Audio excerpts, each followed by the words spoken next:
inevitably crawl in. Friday morning and the sun is shining, so once I start talking, I'm sure more people will come in anyway. Welcome to the final plenary. And we are really privileged to have Yuen Yuen Ang with us, who is online, and we'll start talking hopefully in a few minutes. I was asked to introduce this and I wasn't quite sure what to do, and I was thinking about yesterday's plenary. So Yuen Yuen, I don't think you were at yesterday's plenary, but in the space of 1 hour, 30 minutes, we fixed economics.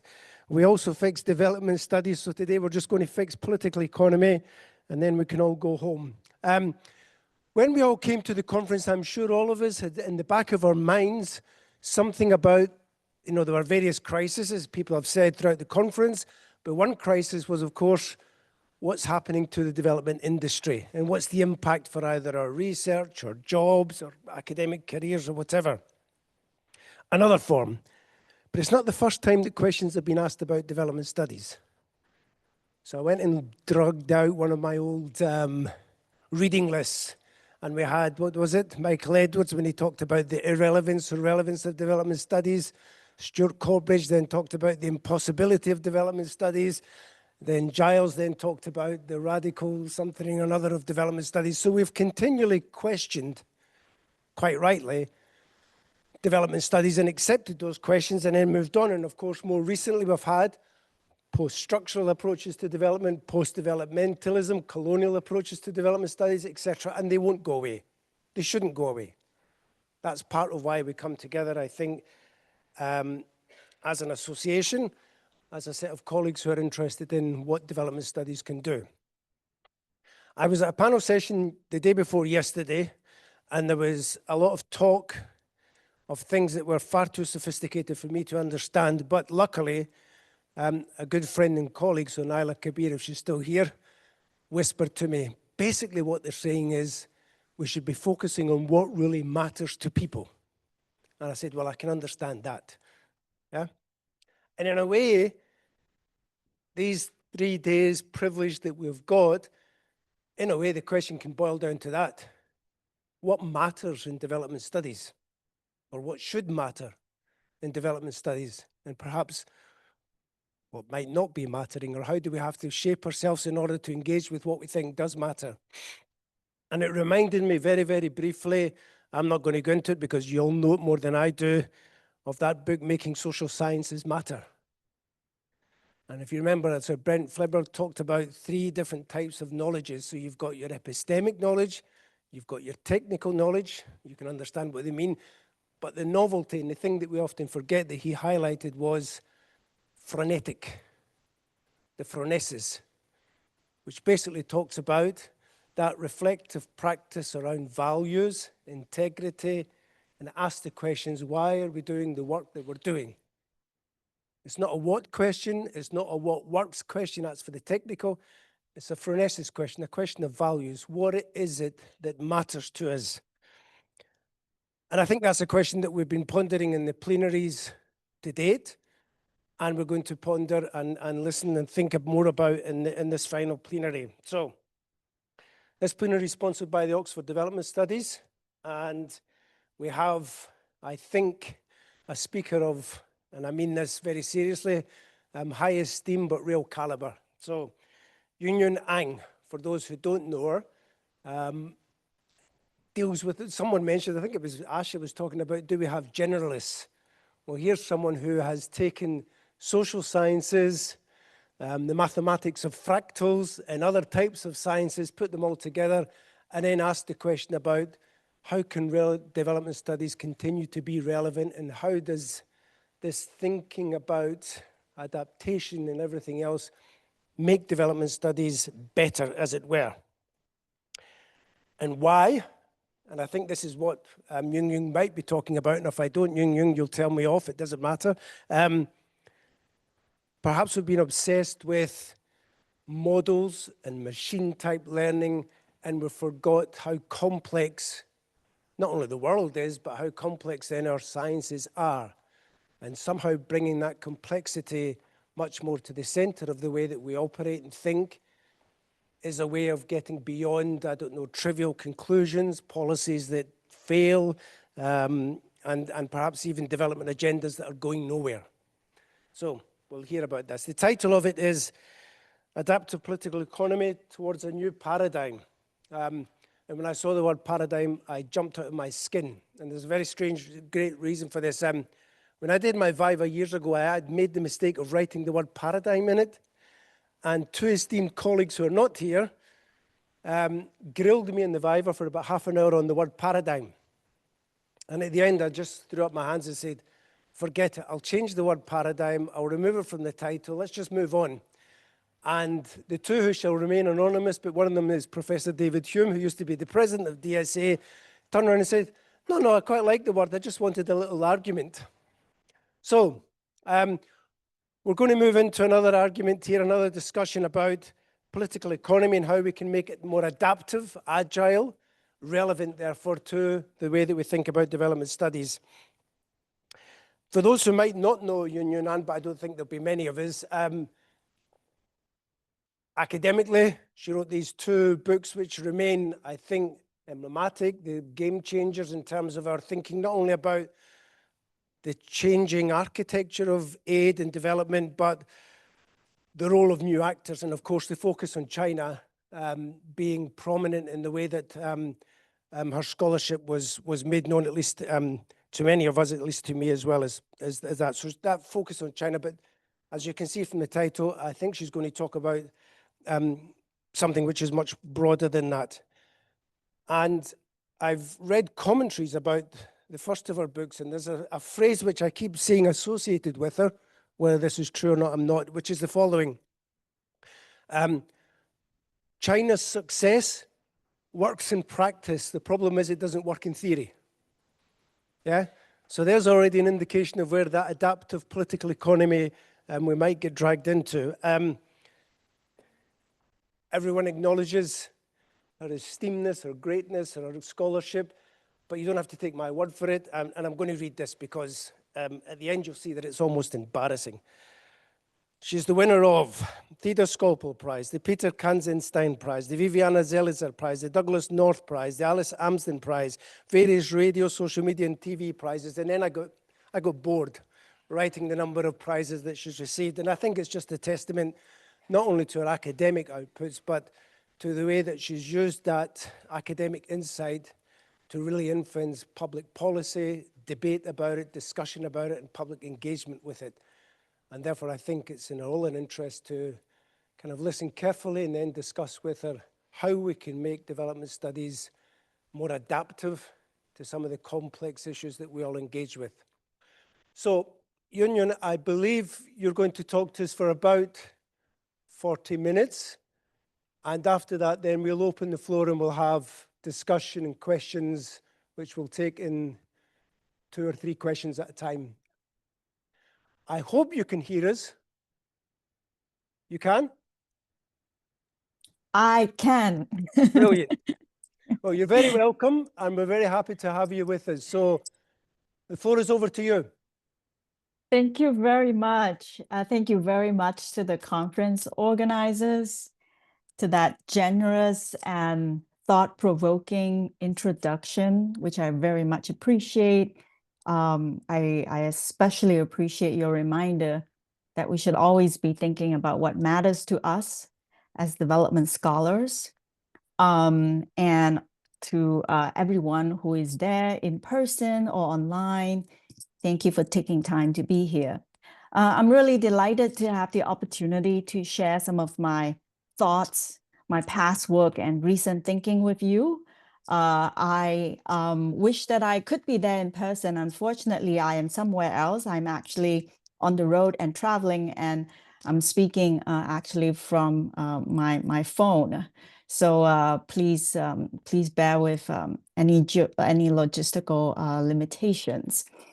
However, in terms of timing, I would say that this is a truly timely conversation because I have just wrapped up my participation at the Summer Davos, which is organized by the World Economic Forum, WEF, And if you recall, it was WEF that popularized the concept of the polycrisis in 2023 through the eminent voice of Adam Tools, the Columbia historian, whom I admire greatly. The polycrisis refers to the interconnected nature of the threats facing humanity today, from global warming, pandemics, extreme inequality, to democratic erosion and armed conflict. And since then, the term polycrisis has become an apocalyptic buzzword of the 2020s.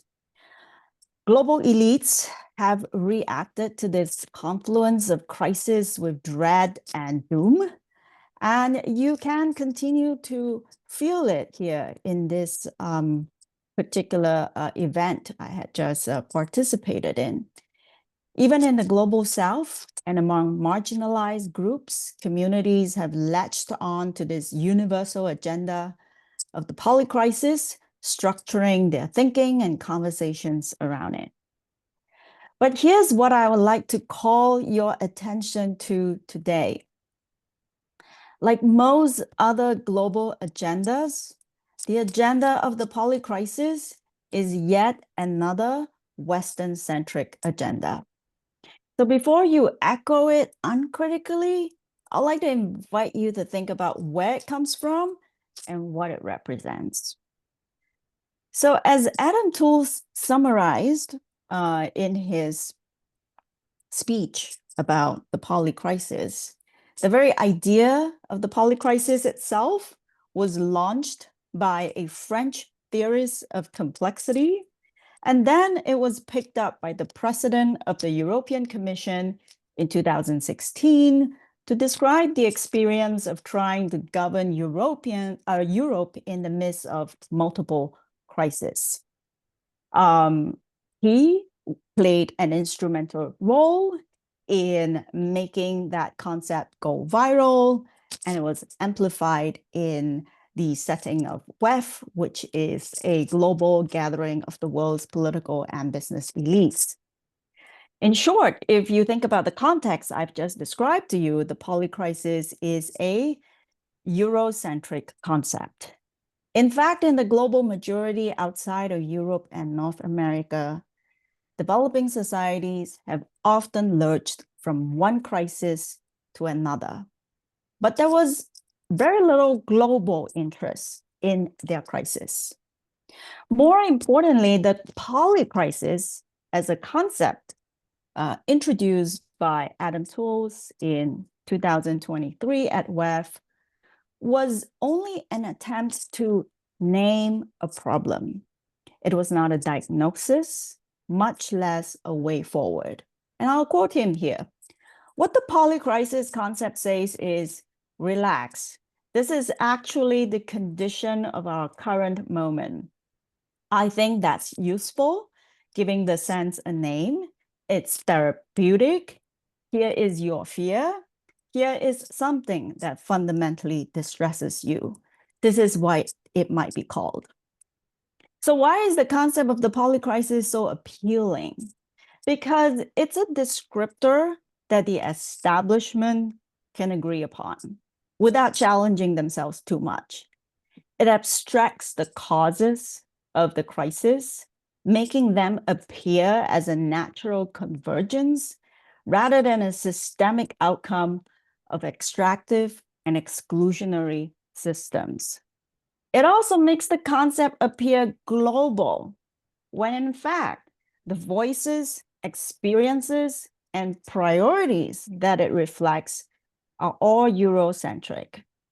So when you repeat the word polycrisis, pause and ask yourself, what worldview and what power structure are you validating and reinforcing? I do not see the polycrisis as all dread and doom. Instead, today I'd like to introduce to you a new term. I see it as a polytunity, a rare once-in-a-generation opportunity for deep transformation, not only of our institutions, but more importantly, of our ideas, our paradigm, and the way we think. My perspective has a lot to do with my positionality. As Edward Said said, no one has ever devised a method for detaching the scholar from a class, a set of beliefs, or a social position. And I'm quite mindful of my position and how it has shaped my perspective and how I think about political economy of development. I would describe my position as someone existing on the margins of the establishment. Now, on the one hand, I am fully aware that I have the privilege of being a tenured professor in the West. And without that position, I think it's fair to say that there would be zero chance that I could be heard. On the other hand, within the establishment, my arguments and the message that I'm trying to get across is routinely marginalized. And let me give you one example. One of the key arguments that I've been making about development is summed up in a term that I call using what you have.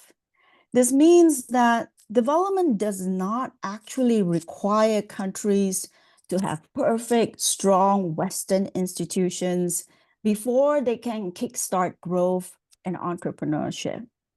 The first step of development is actually repurposing what already exists in these societies.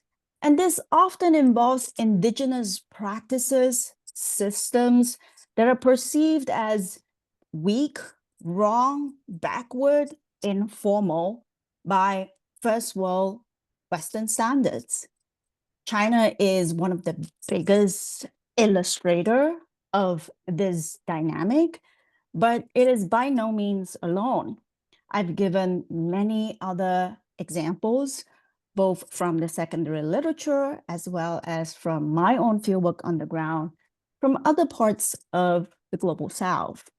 I've further argued that if you actually look at the actual history of Western development, rather than the conventional glorified narratives that we've been consuming in conventional political economy, you'll find the same dynamic of using what you have.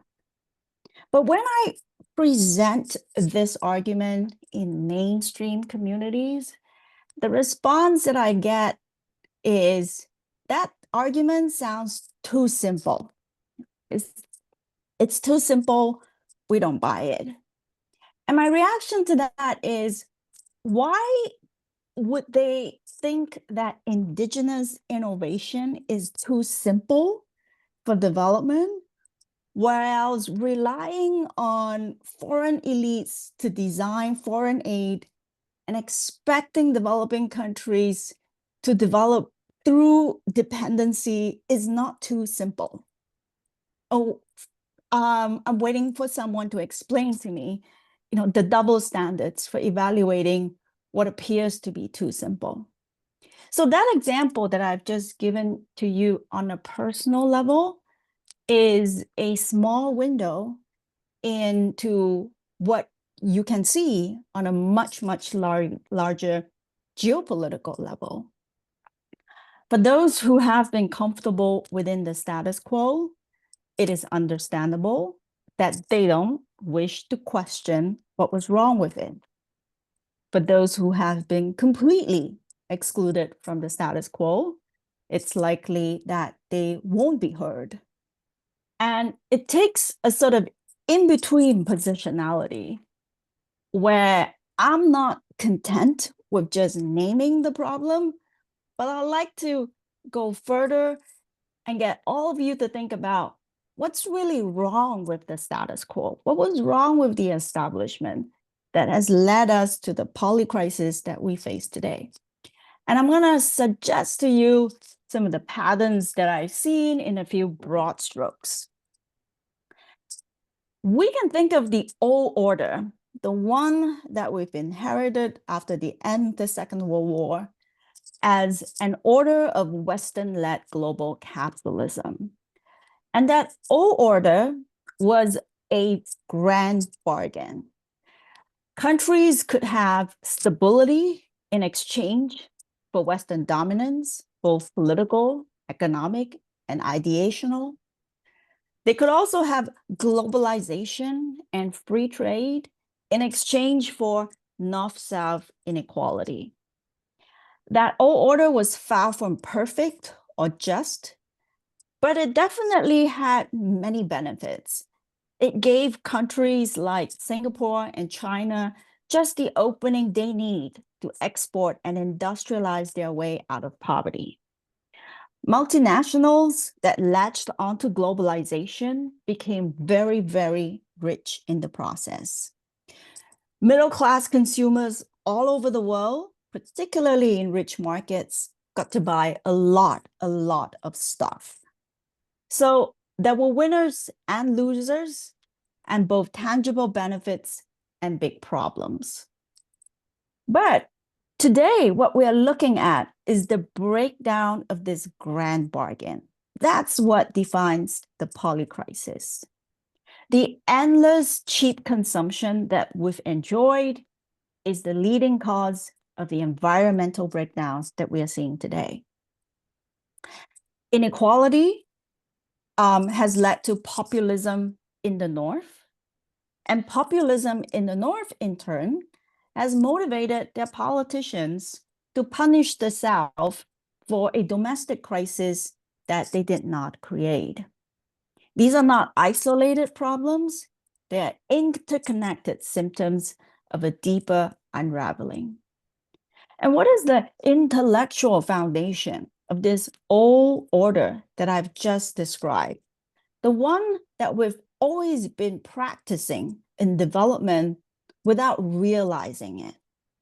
I call that the industrial colonial paradigm.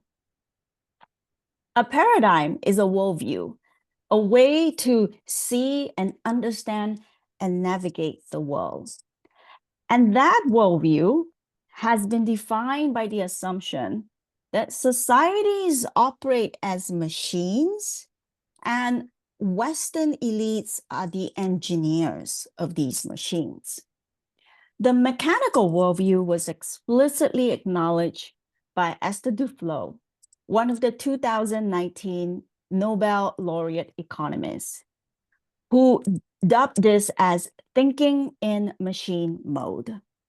Complex, dynamic, natural, and social systems are treated as mechanical objects, like a toaster, implying that outcomes can simply be determined by finding, quote unquote, the button that will get the machine started.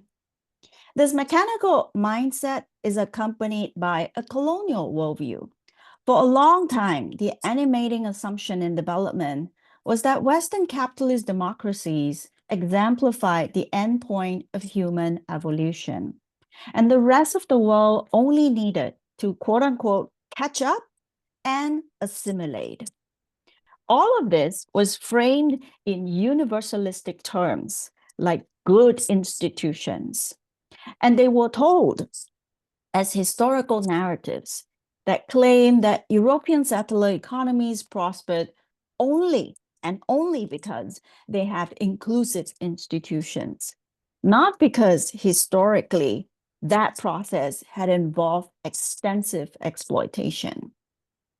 When the industrial and colonial paradigm is applied to development practices and analysis, the effects have been distorting and disempowering.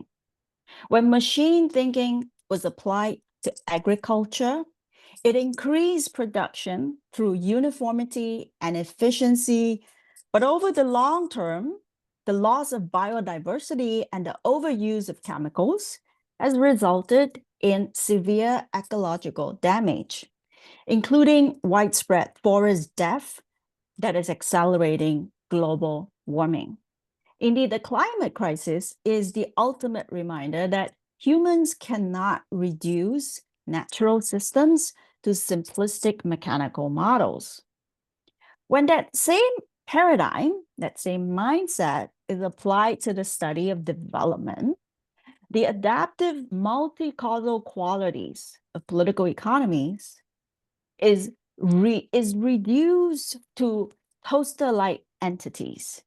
The complex qualities are regarded as annoying complications to be purged. Take the example of global poverty. We know that poverty is a multi-causal problem embedded in a much larger geopolitical system. But mainstream research has instead chosen to pour disproportionate resources into studying micro aid interventions and RCTs, even though, as a matter of fact, no country has ever escaped poverty at scale through aid. All of them have done so through processes of growth, innovation, and social transformation. But mainstream economists today avoid studying growth and transformation because these are complex processes that are not amenable to their mechanical paradigm and tools that assumes there is a single cause to anything that matters. You might think of growth itself as a machine unfriendly reality. And then think about the effects of the colonial paradigm. Assimilation was orchestrated through one-size-fits-all good governance reforms, advanced by international organizations like the World Bank. But just as homogenizing forests through industrial farming has destroyed diversity and resilience, the economist Lant Pritchard and sociologist Michael Woolcock observed that, quote, simply mimicking and or adopting through colonial inheritance the organizational forms of a particular Denmark has in fact been a root cause of the deep problems encountered by developing countries. So what is the alternative? That's the hard question. I'm not the first to complain about all of these problems in development. There have been many complaints, but oftentimes what happens with these complaints is that they end with critiques, or sometimes even with platitudes, like let go of control, be more tentative, embrace uncertainty. These are not answers, they are not methods. They do not provide a guideline or a demonstration of how we can go about studying and doing development differently. To act on the polytunity of our times, we need a new paradigm and we need a new way of doing social science. And I'm going to call that AIM, adaptive, inclusive, moral, political economy. To be adaptive means to replace machine thinking with systems thinking. Social systems are complex, not complicated. These two terms do not mean the same thing. A toaster is complicated, a tree is complex. They have fundamentally different characteristics. Complexity is not messy. There can be order to complex systems. Therefore, the work of social scientists should be developing the concepts, methods, and theories to illuminate the order of complexity rather than oversimplifying it. And I'm going to show you with a few examples later on of how I've tried to tackle this problem myself.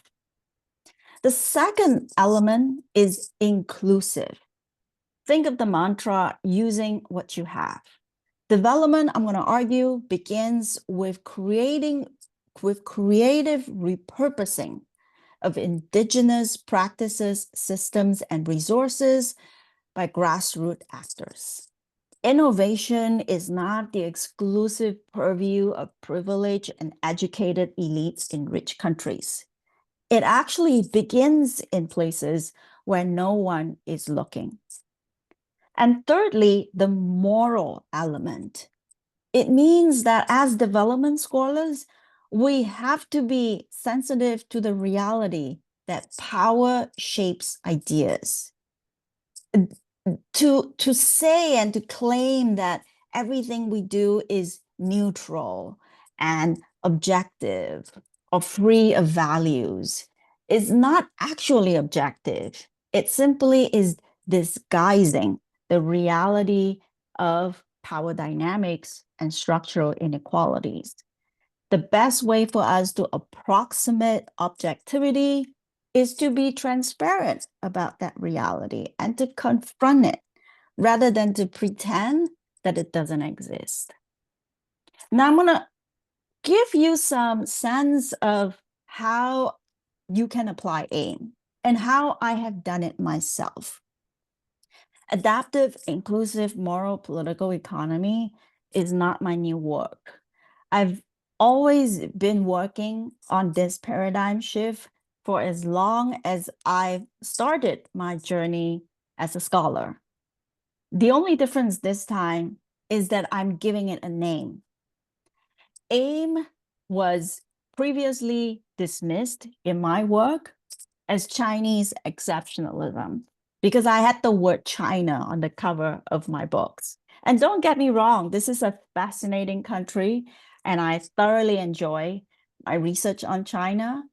But we must recognize that we live in a paradigm and in a world where if my case had been 17th century England, my claims would have appeared universal. No one would question my scope conditions. But as soon as I feature China as a case, the immediate question is, how could this possibly apply to Africa? It's immediately put into the box of Chinese exceptionalism, that special aisles, ethnic aisles in the supermarket of ideas.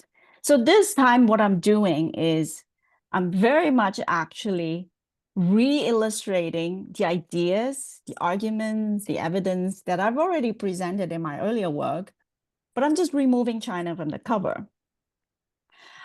You can find this work in two of my previous books, How China Escaped the Poverty Trap and China's Gilded Age.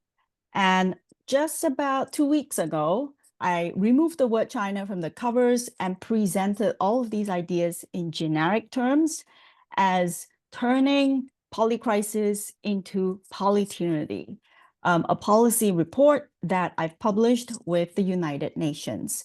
This is open access and you can find it online. But first, let me give you a preview of how I have tried to study development as a nonlinear process. This was in my first book, where when I was trying to explain how this massive social and economic transformation happened in China, I found myself trapped in a bind because all of the conventional literature in development were linear theories. Either good institutions came first, or economic growth, or you had to have the right colonial legacies that gives you the right institutions, and therefore you had growth. And none of these linear theories could explain the reality on the ground, where everything seemed to be changing all at once. And so that struggle with the reality and that realization that there was a big gap between how artificial our conventional theories were and how development actually happens as a nonlinear process, that motivated me to step back and look at the whole paradigm, right, before applying it to an analysis of the Chinese experience. So in my book, I started with the premise that development is a nonlinear process. That's a premise, it's an assumption, it's a starting point. It's not an argument, it's a factual observation. The economy and institutions influence one another, and they change over stages of development. But how does that actually happen? How does it start? How does it evolve? How does it change from step to step? Now, that's the difference between intuition and actual research.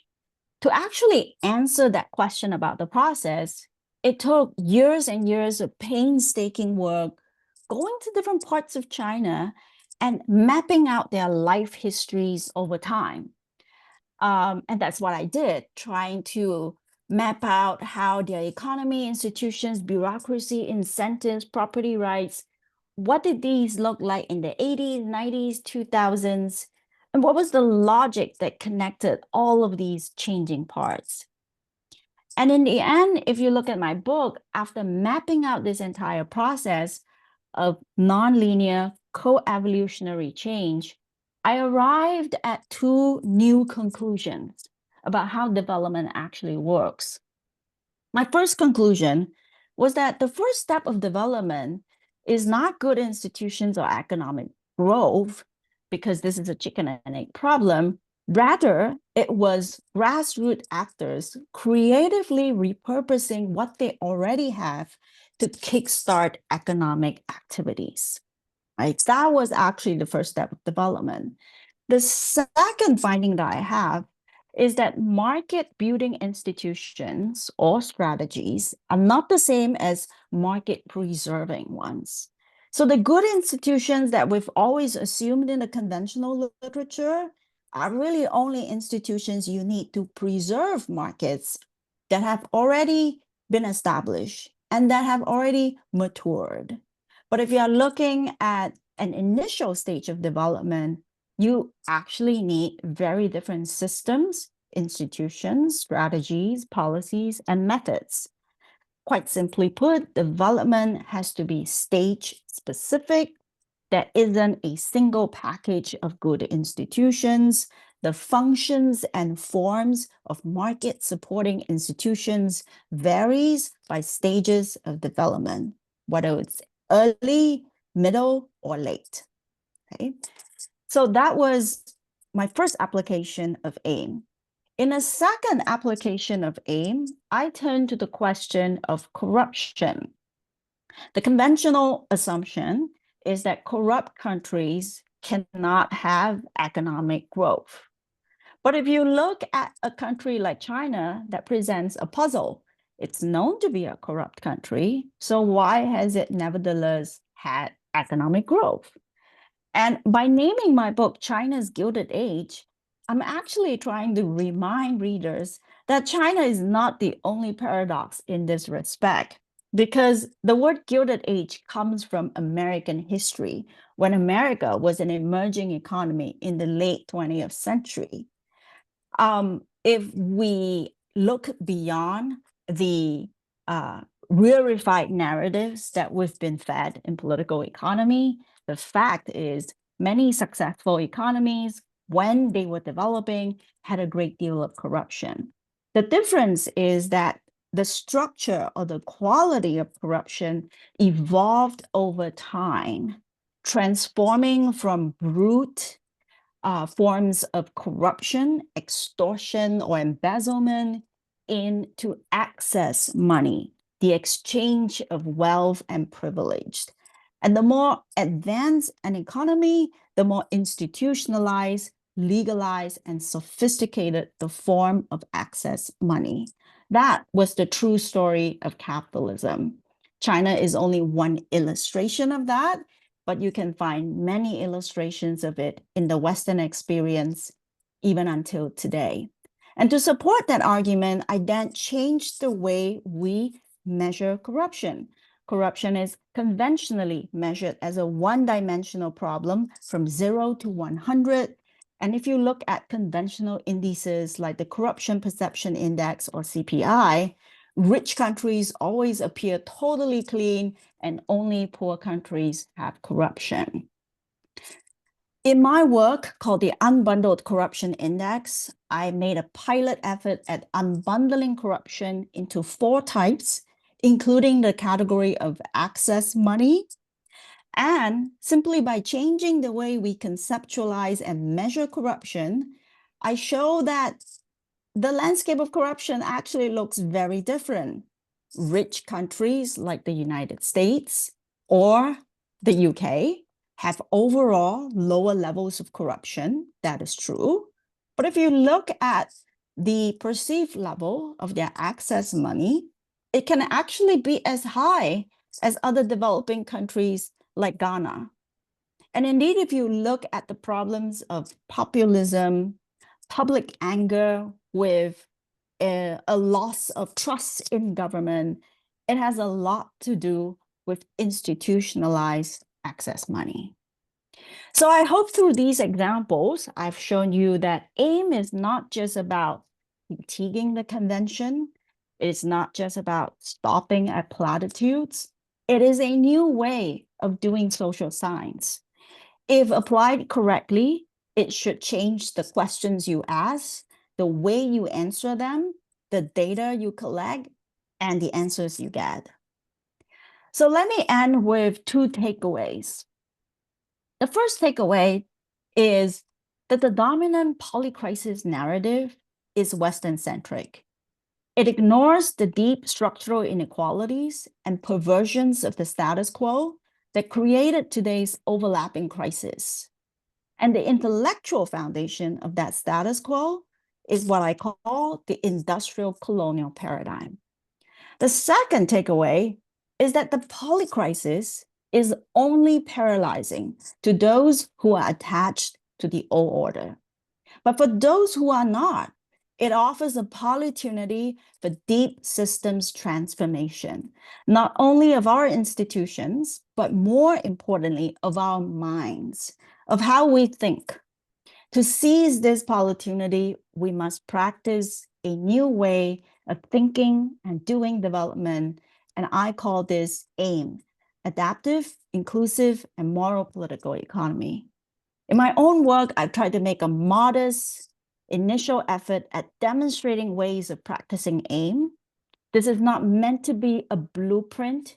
It is by no means perfect or exhaustive, but it's meant to serve as a compass and as an invitation for other colleagues to join the mission of actualizing a paradigm shift fit for our age of disruption. Thank you very much.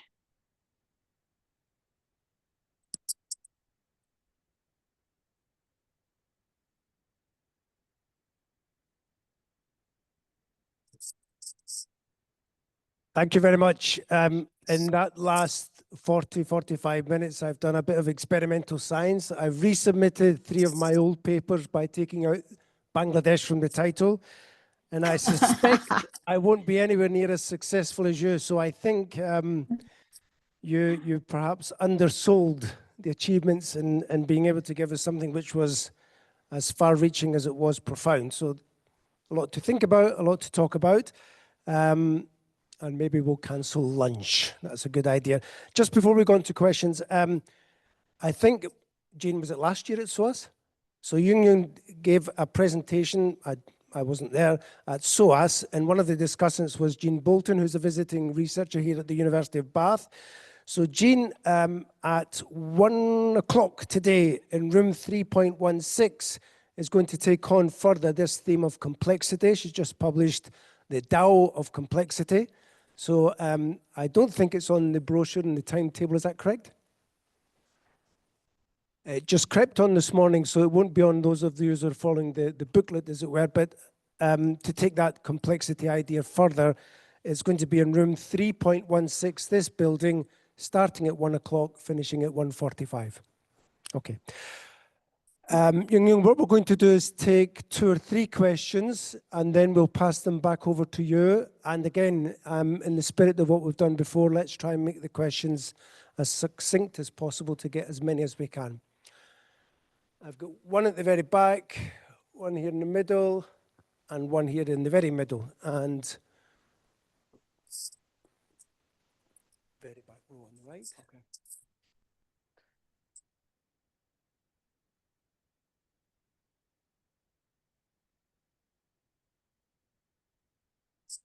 Hello. Hi. Young, thank you so much for your Hello? Yes. Thank you. Thank I you can so hear much. you. I just can't see, but I can hear. Thank you. Thank you for everything. It was fascinating. I'm a PhD student. My name's Kristen. I'm a PhD student here at the University of Bath. After having worked 15 years with international child protection NGOs, I'm stepping back to look critically at the work of international child protection agencies in humanitarian contexts.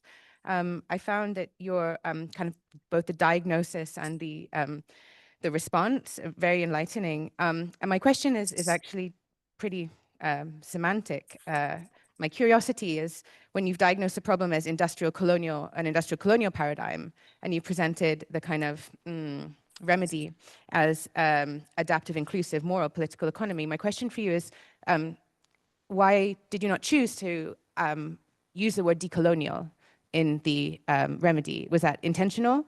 Yeah, and maybe if you could speak a little bit more about how you see the role of decolonial theory or decolonial thinking as part of the response to the problem, which you have diagnosed as being largely due to coloniality. Thank you.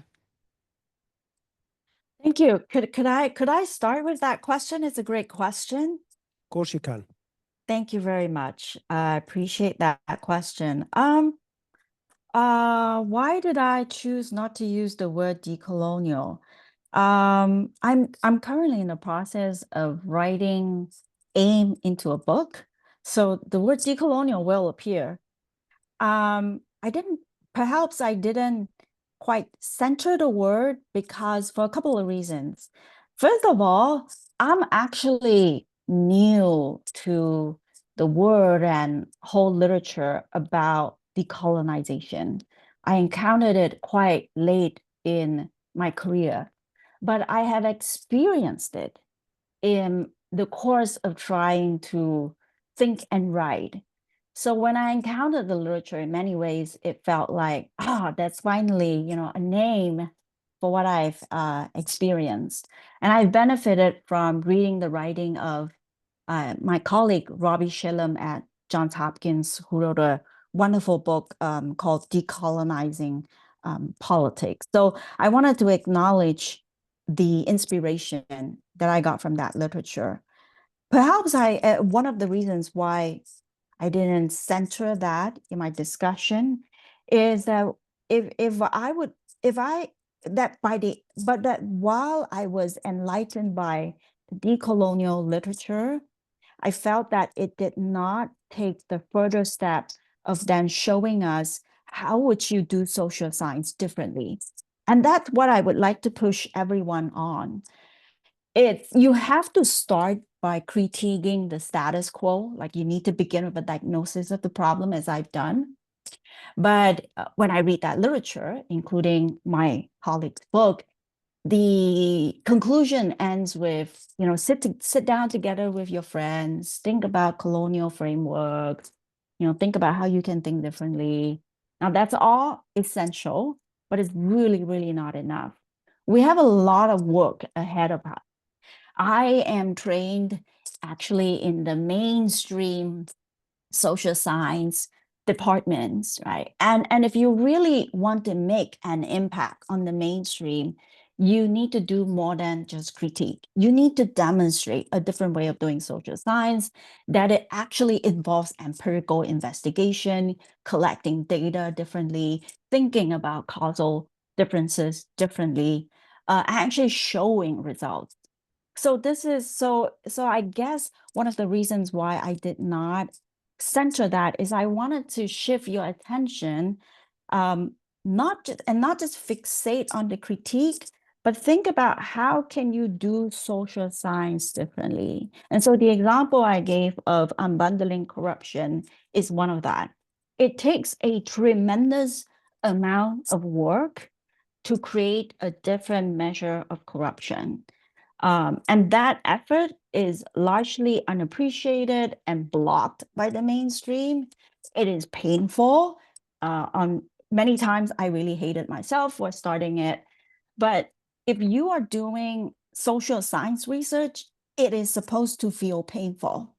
If it's not painful, then you're not doing research.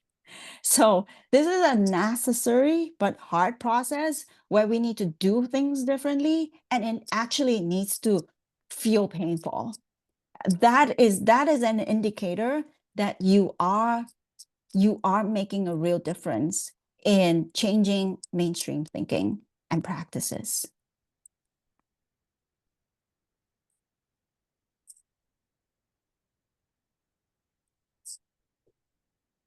Thank you very much, Yuen Yang, for your brilliant presentation, as well as for your online critique about the celebration of the colonial legacy of these good institutions as a precondition for growth.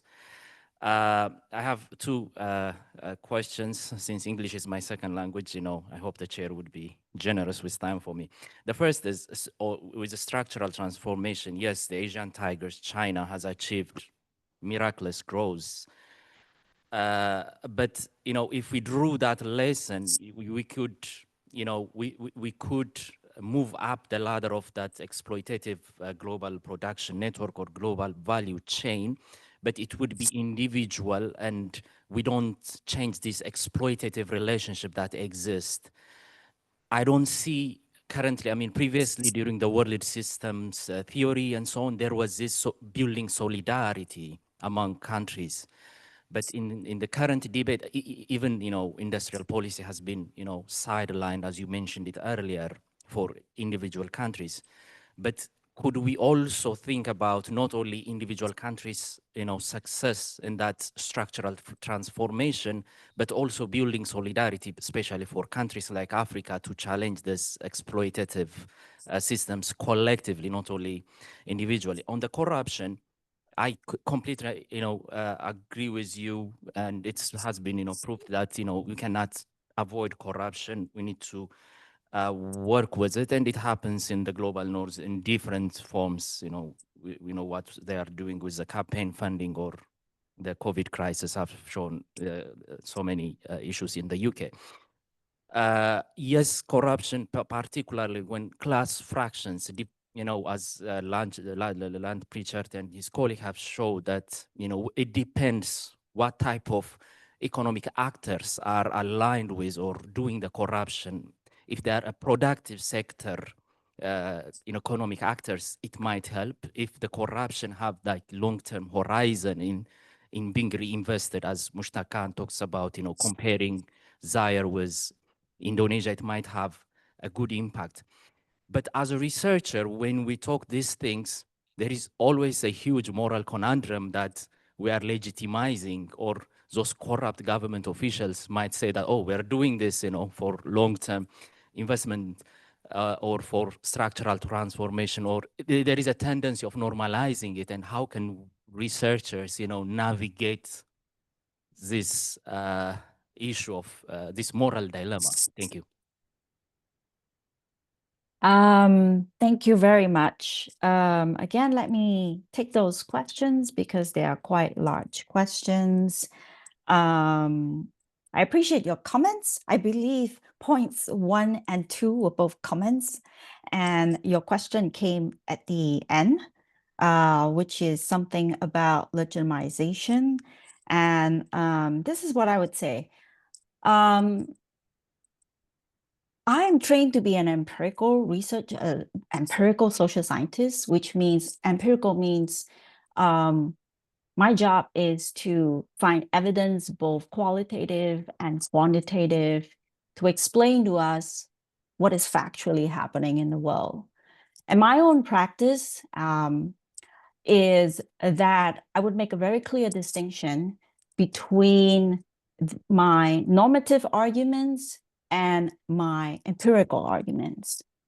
So in my second book, China's Gilded Age, some readers have misused my arguments to say things like, oh, since China is a corrupt country and has grown, that means that it's fine to do corruption. And it is frustrating. And there's really nothing much I can do about that. And frankly, any variety of arguments can be, misused by readers. But in the development community, starting with scholars and starting with colleagues, I think we need to educate one another that my job as a social scientist is to tell you simply what the historical reality was. The historical reality of capitalism was that corruption did not disappear as countries became richer. Corruption only became more institutionalized, legalized, and sophisticated. What are the normative implications of that? That would be an entirely different conversation. I think it would be extremely simplistic, if not deliberately opportunistic, to take what I've said and say that it is a legitimization of corruption. I think a clearer implication is that it makes us reflect upon the conventional narratives we've been fed in development, namely that you should catch up and assimilate to the endpoint of human history, this part of the world where there are free markets, democracy, and no corruption. It is actually a decolonizing effort to challenge that narrative. And when we do, it actually helps us shed clear light on the problems facing liberal democracies today, why people are losing trust in government, why they're voting for populists. A big part of that has to do with the public realization that even though you don't encounter bribery or extortion on the street as you might in a low-income country, the exchange of power and wealth has become so deeply structural and systemic. Right? That is the lesson that I hope readers would draw from my work. But one of my experiences and lessons I've learned from being an author and scholar and a public-facing one is that you really cannot stop people from interpreting or misusing your work in ways that they want. And my job is simply to do my best in presenting the evidence and the facts and constantly repeating what my real message is and hoping that there are enough colleagues and readers out there who get it. And I would say in general, there are people who get it. And when I encounter them, it feels very heartening to know that there are people out there who get it. So that would be my personal experiences and response. Thank you. Hello, Professor. My name Yes. is Cai Xiaman. I'm from China. I'm currently doing my PhD at the University of East Anglia. And thank you so much for your wonderful presentation.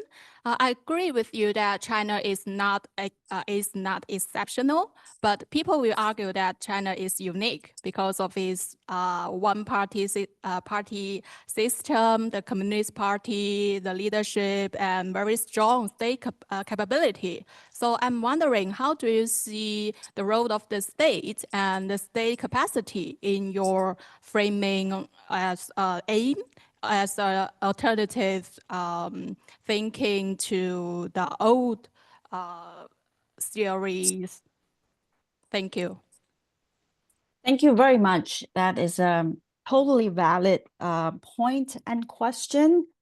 Of course, there are features in China that are obviously unique, including the one-party system that you talked about. So let me respond on two levels, all right? So first, you can argue that every country is unique, but uniqueness is, but the countries that were ruling powers are perceived as generalizable and universal, no matter how unique they are, whereas the non-dominant countries are perceived as impossible to be general, even if they share characteristics with the ruling powers. Like there are many similarities between China and America's Gilded Age, for instance. Now, my favorite example is this. Every time I talk about Chinese development, someone would say, how could it apply to Africa? What are the scope conditions? And I love to reply by saying, we all know that one of the most influential theories in political economy of development is based on the 1688 Glorious Revolution of England. Right? The argument by Douglas North and Barry Weingatz that if you put constraints on government, that is the single universal precondition you need for economic prosperity. And my question for you is, has anyone ever asked them for a scope condition? Like, have you ever seen anyone ask them for it? Have you ever seen anyone ask them for, how could a theory from 17th century England apply to contemporary Africa, right? So I would just ask everyone to step back and think about, do we have double standards when we think about what's generalizable? Right? Do we only ask for scope conditions and uniqueness of certain parts of the world? And in other parts of the world, we just assume that even though it was in the 17th century, that was universal. I'm sure I can come up with a whole list of how unique 17th century England was and how it is totally uncomparable to contemporary Africa, right? But that is a conversation that's tiring to have, because if some people are already convinced that one part of the world is more universal than another, then it's really quite hard to proceed. But back to your very valid question, China is exceptional in the sense that it has a one-party political systems. And in today's world, in the global South, there are very few countries with that kind of political system. As a result of having a one-party political system, political decisions are highly centralized. And many have argued that state capacity in China is exceptionally strong. I would push back in two ways. First of all, the reality is that state capacity in China is only selectively strong. If the party chooses to focus on one particular goal, such as GDP, in that particular area, all of a sudden state capacity is very high. But it is well known among China scholars that on other goals that are not on the #1 list, state capacity in China, like in other developing countries, can be surprisingly low. And one example is food safety regulation. In a country that you think has very high state capacity, China had many years struggled with the basic issue of food safety regulation. The other point I would make is that it doesn't mean that if China, even if we presume that China had state capacity, high state capacity, what are then the implications for other developing countries that are also trying to kickstart economic activities without ideal institutions? I think one key difference is that in the Chinese system, because of the centralization of political power, when change happens, it happens nationwide. So the period of reform and opening under Deng Xiaoping's leadership was a seismic transformation that occurred across the country, but at different speeds, of course. Whereas when I turn to a country like Nigeria, where I've looked at the surprising emergence of a film industry without any state support and without any IP protection, that was a sector-specific story. Because in Nigeria, political power is highly fragmented. Those changes were initiated by actors on the ground out of a desire to survive. It was not an industrial policy. It was not initiated from the state. So even though remarkable entrepreneurship and changes happened, it was limited to pockets of the economy. So the difference between a country like China and Nigeria isn't that one could have on-the-ground innovation and the other could not. The difference is that in China, it's scalable to a national level, and in Nigeria, it couldn't be. Thank you. Thank you, Yuen Yuen. So I'm going to really try and reset and see if we can get back to this 3 short, succinct questions. I've got one here. And there's no one online at the moment, was there? There wasn't an online question at the moment. That's okay.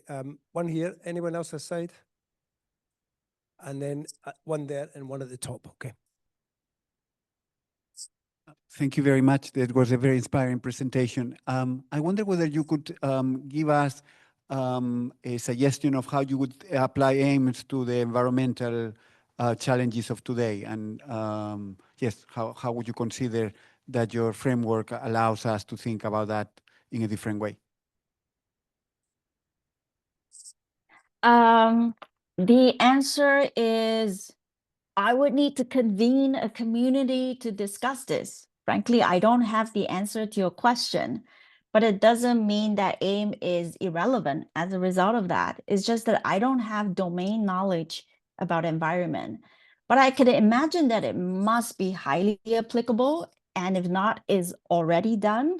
Particularly in the realm of environment, there is already a widespread consensus that industrial farming and mechanistic treatment of nature has done a lot of harm.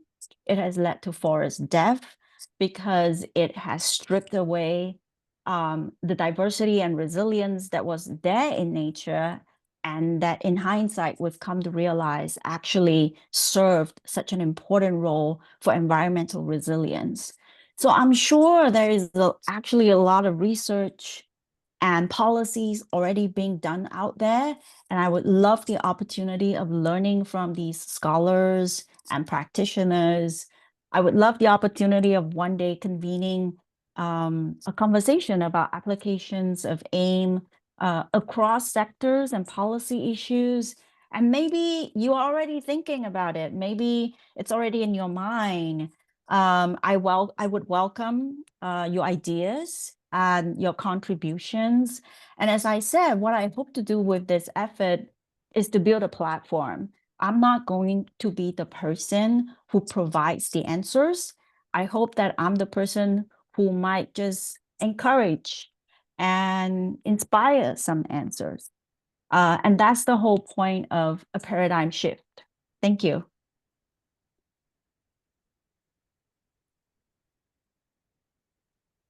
No. Hi. Hello. Thanks. Peter Taylor from the Institute of Development Studies. I love the term polytunity. That's one I'm going to take away. And I wanted to ask, within the broad landscape of social science research, there's a body of approaches generally described as participatory action research. It's been a really tortuous journey bringing participatory action research into the social sciences, but it starts from what's there. It engages with grassroots, centers their leadership, knowledge and expertise, seeks to analyze and explore power relations in relation to institutions, with a view to societal transformation. It's got ingredients that are adaptive, inclusive, and moral, and it involves doing and thinking differently. And I can say from personal experience, it's really painful. Yeah. Do you see the potential of AIM to intersect or engage with a very large community, including many who are in this room today at the DSA conference, who are using and engaged in participatory research and participatory action research? Thank you. Thank you very much. That is a wonderful point. And as I write my book, I will definitely be citing and engaging with that literature and participatory research. I had this opportunity of writing a policy report about one aspect of it, and I was very impressed. That was a particular experiment by the World Bank called the Social Observatory by a good friend and colleague of mine, Biju Rao. And it really resonated with me because one aspect of that experiment was that he was carrying out these surveys among illiterate women in rural India. And as part of that participatory survey, they asked the women to design the questions instead of having these foreign researchers parachute in and design the questions for them. And through that measure, they tried to make the research relevant to the participants on the ground. And I love that. And that meshes exactly with the whole principle of using what you have. It's about respecting local knowledge and the agency of people on the ground. And it's about making our research relevant to them rather than making it relevant to our incentives for publication and KPIs in the global north. I feel personally conflicted and guilty when I do that. And I just don't want to participate, right, in that kind of structural inequality within my own profession. So to the best of my ability, I wanted to amplify the local knowledge and agency of people on the ground. So definitely I will be engaging with that literature. But what I wanted to do in AIM and in Polytunity is that I'm drawing multiple threads together. There's the complex systems thinking, which is really well established, but it never decolonized itself.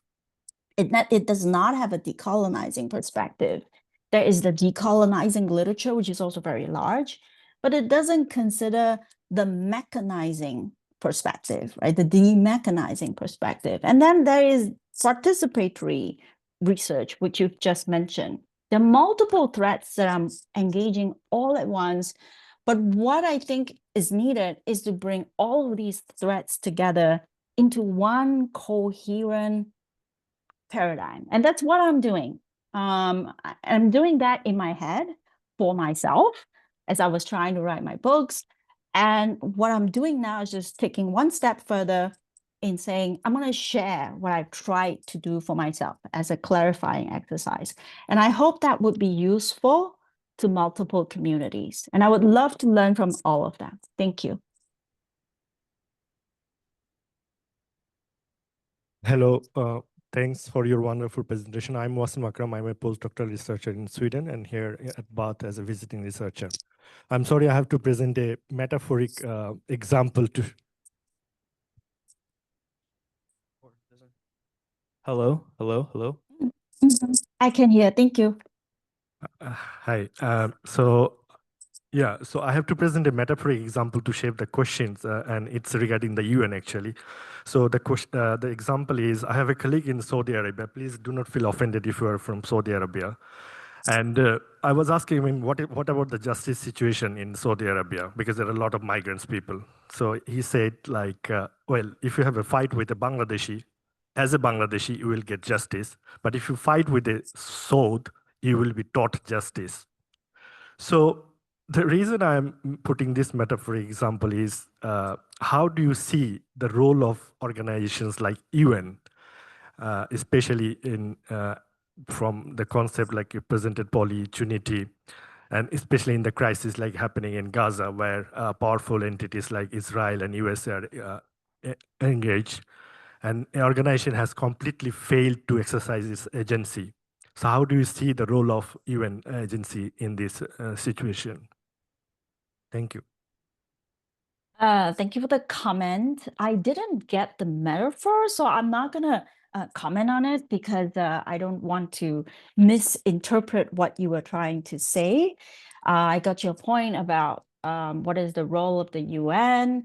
I am more than happy to work with any development organization that is eager and ready to push for a paradigm shift. And in that respect, I have been privileged to work with colleagues in parts of UNDP, and UNDP is highly aware that the world is disrupted, that development is completely disrupted. We are no longer living in a Western-led global order.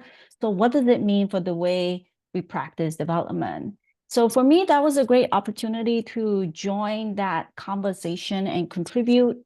And as I said, you can find my policy report from, which is titled From Polycrisis to Polytunity, which I wrote with them. But for me, if you ask me personally, my own take on questions like, what is the role of this and that is that the most practical question I would always ask is, what is my role, right? What is the thing that I can do? And in particular, the more pressing question I would ask is, what is the role of my profession, which I'm a part of, right? Before I sort of judge and worry about institutions that are much farther away from me.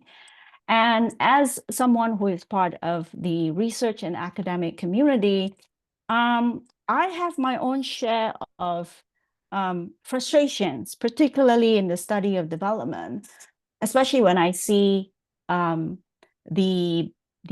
biases, the double standards that we apply in development, the blind spots. And so instead of asking some far away, what is the role of some faraway institution that I'm not a part of officially, I prefer to ask myself, what can I do in my humble and modest role as a researcher? And you'll find that even in answering that question and actualizing it, it is already very, very, very painful. My own work, I've tried to stay true to my own thinking. I've tried to, think about like when the paradigm doesn't make sense, I've resisted the urge of just going along with the flow, and I've stepped out and say, it really doesn't make sense in the following ways, let me tell you about it. And I could go on and on about all of these stories of pushback and condescension and tremendous obstacles faced just in playing my humble role. So this is a personal response, but it is, I think, the most practical and the most sincere one I could give you is I focus on myself. I focus on my agency and what can I do in my humble role. And this is the work that I'm presenting to you. Thank you.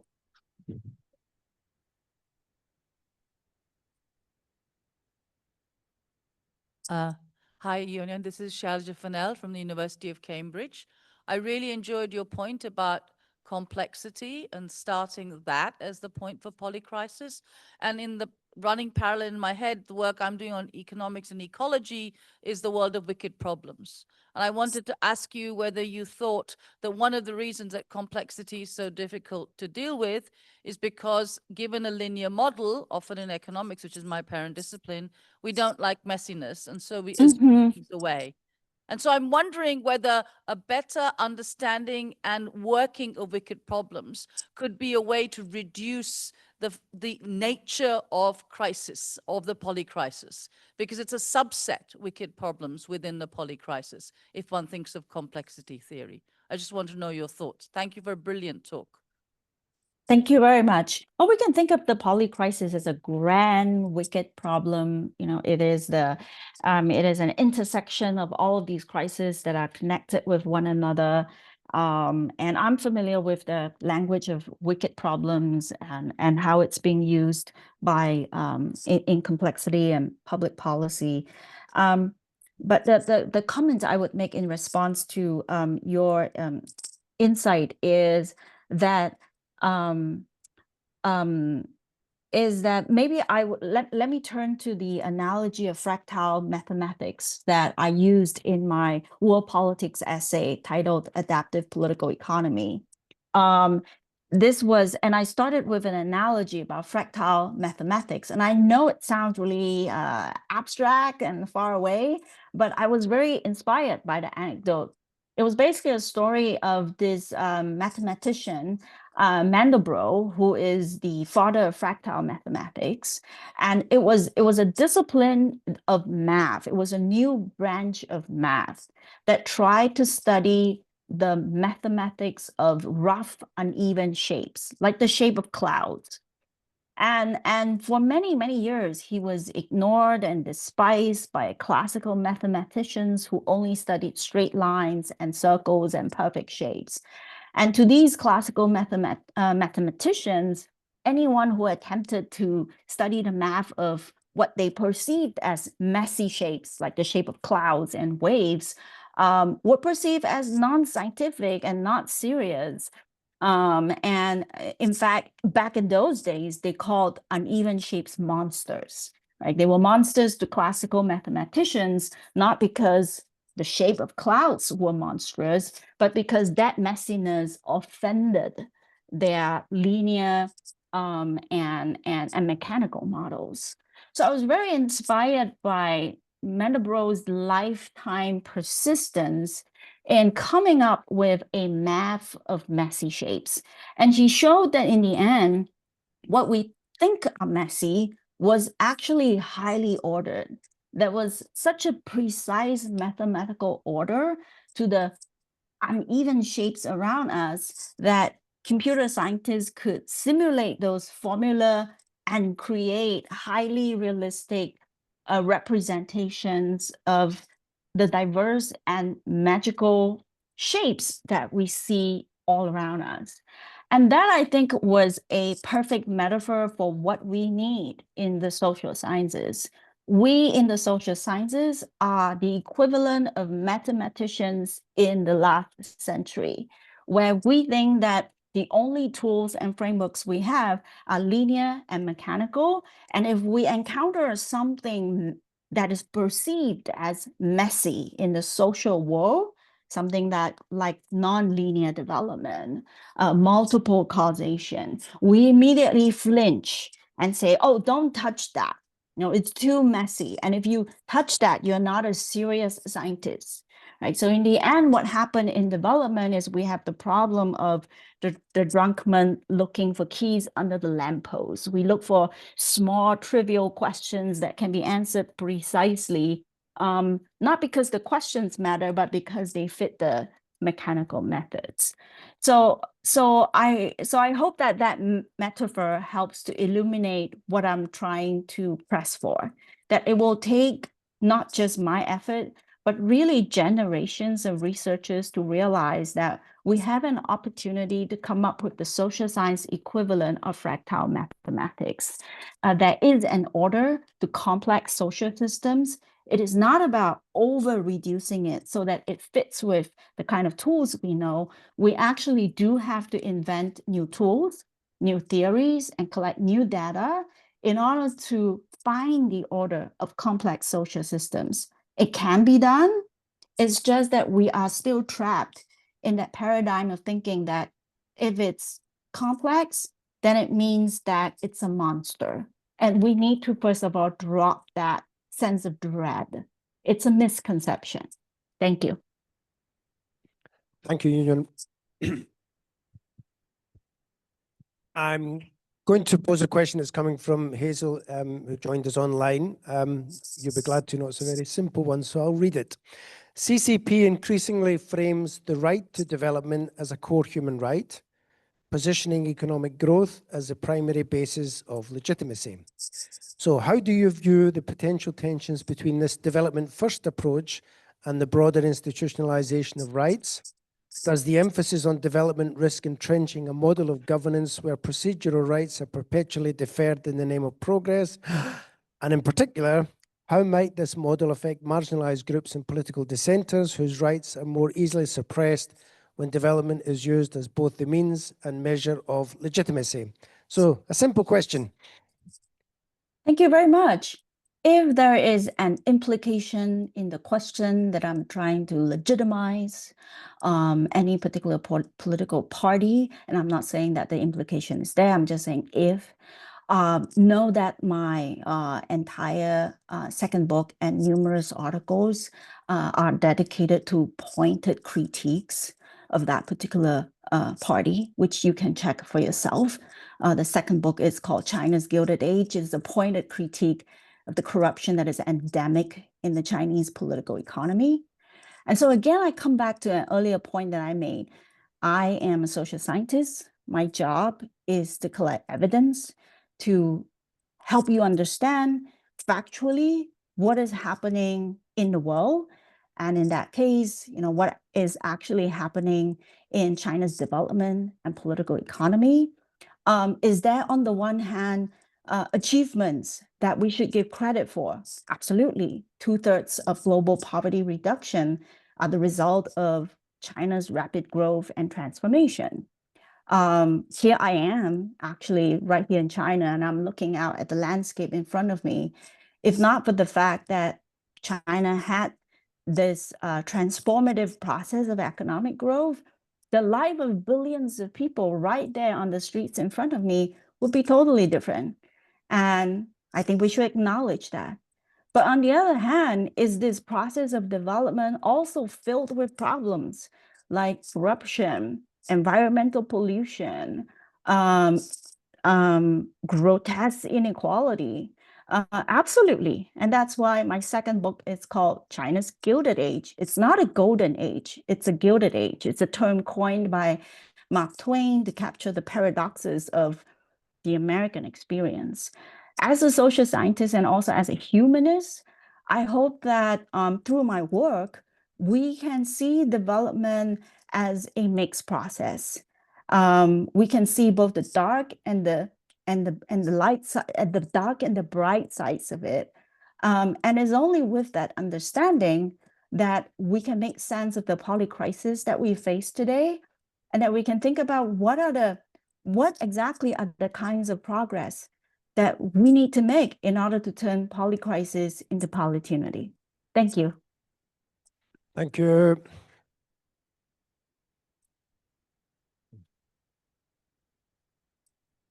Yuen Yuen, we're going to conclude at this point. I think the thing we all would want to say to you is next year you better get over here to the Development Studies Association. It's all face-to-face and we can buy you coffee. I think we all agree we want to make our sciences as meaningful as possible.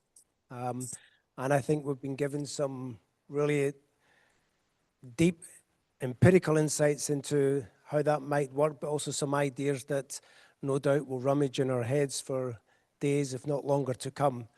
So Yuen Yuen, thanks very much for what's been an inspiring talk and provoking, I think, some very deep questions.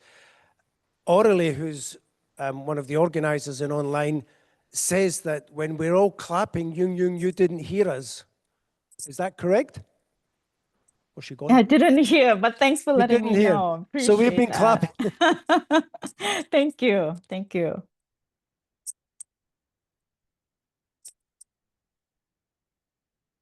Thank you very much. I really appreciate this stimulating session. It is one of the most stimulating Q&As I've ever had in a long time, and I think it really speaks to the open-mindedness of your group. It's been such an intellectual treat. Thank you. Well, I think we're all humbled by the fact that you kept on talking, thinking they're not even clapping. So thank you very much, Yuen Yuen. Thank you. Thank you. And goodbye, everyone. Bye-bye. Very quick before we leave, because this is our kind of last chance. There's the book launch, as I've said. There's the AGM conference for the Development Studies Association. That's at 13:45, so please do come along to it. Can I just for 1 minute have attention, just for 1 second, because we won't get another opportunity, and it's this. We're here because people organize things. Yeah? And officially, I was on the organizing committee at Bath. Yeah? But I'll tell you now, unofficially and officially, I did absolutely nothing. Now, that's either because I'm incompetent or because someone else was doing it. So I think on behalf of those at Bath, we wanted to single out 2 people who really have gone more than the extra mile in making sure that the last 2 days have been good. One of them is here in Mahika.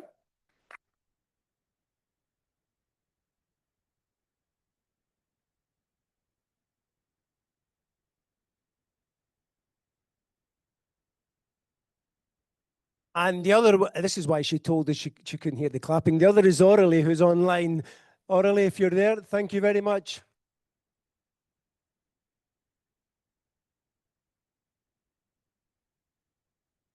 And very, very last word, the DSA AGM is important for the following reason. Behind the organizers of this particular conference, there's a Development Studies Association. It's our learned society. And that's an important representative body as well as a lobbying body for those of us who want to make development studies meaningful. So come to the AGM, please, and take part in the discussions there. But I think that's the final word. I would like to say the DSA, I mean, clearly it's supportive. This is its annual conference, but without it, we would be weaker. So again, I think we finished by applauding each other by just thanking those from the DSA and those on the council who do the work without any payback, as it were, in our interests, in our collective interests. So we want to say thank you to all the DSA council members. Thank you.